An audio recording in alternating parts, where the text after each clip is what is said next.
Hey, welcome to Q&A, where you ask your questions on faith and life, and I do my best to give a biblical perspective. Well, we have a good question for today. Was Judas doomed from the beginning, or was there hope for him? And did he have a choice in the matter of how life went for him? That's a good question. In regards to did he have a choice in the matter of how life went for him, the answer is absolutely he did. He had a choice as to how he lived his life. Never think that God consigns us as pawns on his cosmic chessboard, so to speak, to be used by him to achieve particular ends. He's given us free will to respond to his grace and to his mercy, or to reject it. And there are consequences for both of those decisions of how we live our life. And the choices we make end up determining what happens in our life. And so, yes, he had a choice in terms of the way that his life went. With regards, was he doomed from the beginning as a consequence? I'm going to say absolutely not. He wasn't. It came about, as I say, because of choices he made. For example, if you take Matthew's account of Judas betraying Jesus, we read in Matthew 26 how the religious leaders were looking for excuse to arrest Jesus and hand him over to be crucified because they were so angry at the way that he saw Jesus as living a blasphemous life, doing the things of God when he was clearly not God. And so they were looking for reason to do that. And we read then that in verse 20, in chapter 26, how Judas went to the leading priests and asked how much they would pay him to betray Jesus, and they said they'd give him 30 pieces of silver. And then it says, at that time, Judas then began looking for opportunity to betray him. So he was making a choice to betray Jesus, and then he looked for opportunity. And the reason I say that he wasn't doomed, that it was about choices, that it wasn't as though he was in the, he didn't have any options, was that we read later in the gospel accounts in both Luke and John, for example, that at the Last Supper, how it was when Jesus broke the bread and gave it to his disciples, that was the point that Satan entered Jesus. And so we see leading up to it, he was made some choices to betray Jesus, and as a consequence of that, we read how that choice opened him up to Satan entering him.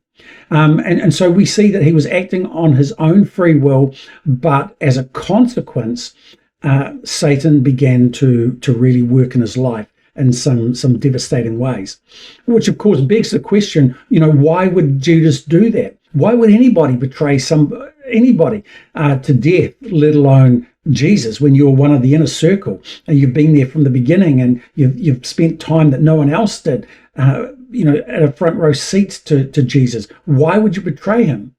The scriptures don't tell us, but we do know how sin works. In James chapter 1, let me bring it up. In James chapter 1, James says, remember when you're being tempted, don't say God is tempting me.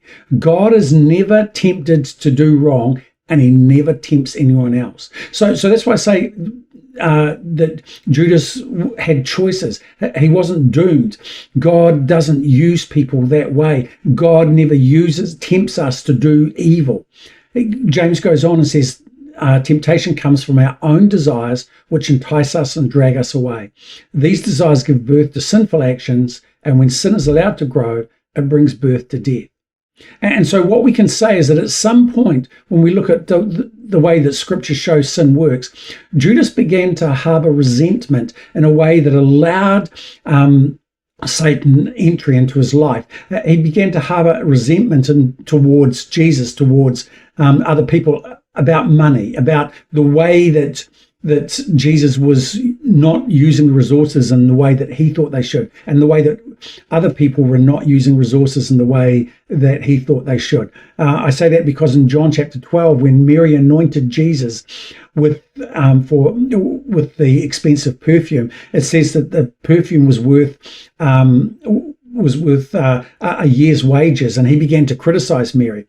And this is Judas, and by default criticizing Jesus. Because Jesus never spoke up against what Mary did. So when he's criticizing Mary, he by default is criticizing Jesus. And he says that perfume was worth a year's wages. It could have been sold and the money given to the poor. But we read in John verse 6, something along the lines of, but he didn't care for the poor. Judas was in charge of the money bags, and he often stole some for himself.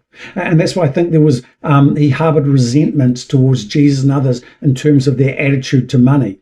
You see, remember James says temptation comes from our own desires. I think because he was in charge of money, there was power, there was whatever, he wanted some for himself, and he began to justify it on the basis of how Jesus didn't seem to value it, others didn't seem to value it, and that desire gave rise to temptation that ultimately gave rise to sin, which leads to death.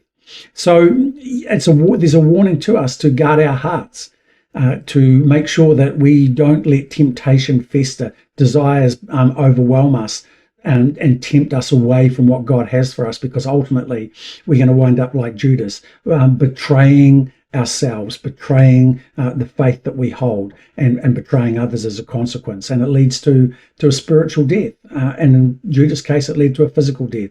So, yeah, that's the good news is we have free choice. We have constantly the freedom to choose to follow Jesus or to follow our own desires. One brings life, one brings death.